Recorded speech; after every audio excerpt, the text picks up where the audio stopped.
আমার কাপড় দিয়ে হত্যা করছে, আমি তাকে ফাঁসি চাই, আমি তাকে ফাঁসি চাই। আমি খালি হাতে গেছি, আমি কিছু জানি না। গেলে পানি লইয়া গেছে, লই যাওয়ার ঘরে ওরা কোরআন ছিল না আইনা রেডি হয়ে গেছে, ফাঁকা মাথা নিছে আনছে আইনা ওরা রেডি হয়েছে। আমার কোবানো শুরু করেছে, আক্তার কোবাইছে, নাজিম কোবাইছে, ফারুক কোবাইছে, সৌদিয়া কোবাইছে, রপ্তানি কোবাইছে, সজিবে কোবাইছে, তাম্বিরে কোবাইছে, রেশমা কোবাইছে, রাবিয়া কোবাইছে, ফারুকে কোবাইছে, আমারও কোবাইছে।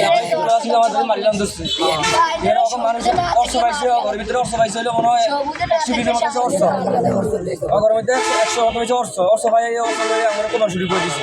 আমরা লাড়ি চলে কিছু নিতে পারিনি। আমাদের থানায় একটা হত্যাকাণ্ডের ঘটনা ঘটেছে, তা আপনারা জেনেছেন। এটা পূর্ব থেকে তাদের একই বাড়ির লোক, জমি জমা নিয়ে তাদের একটা বিরোধ ছিল।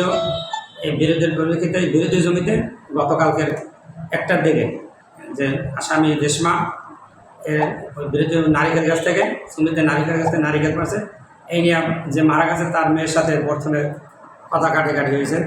তখন ডাক সিচুয়েশনে তারা উভয় পক্ষের লোকজন জড়ায়, উভয় পক্ষের ভিতরে মারামারি হয়।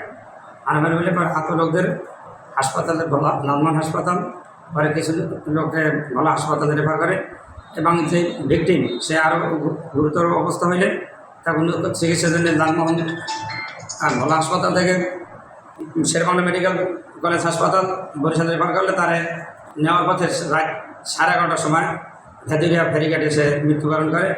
তাৎক্ষণিক তারে আবার লাশ অ্যাম্বুলেন্সকে তারে থানায় নিয়ে আসে। এজন্য আমি 4জন আসামিকে গ্রেপ্তার করা হয়। মৃত্যু ব্যক্তির নাম হল মোহাম্মদ মাসুদ হাওলাদার। লাশ সুরতাল করে ভোলা মর্গে প্রেরণ করা হয়েছে এবং ময়নাতদন্ত প্রাপ্তি সাপেক্ষে পরবর্তী আইনানুগ ব্যবস্থা গ্রহণ করা হবে।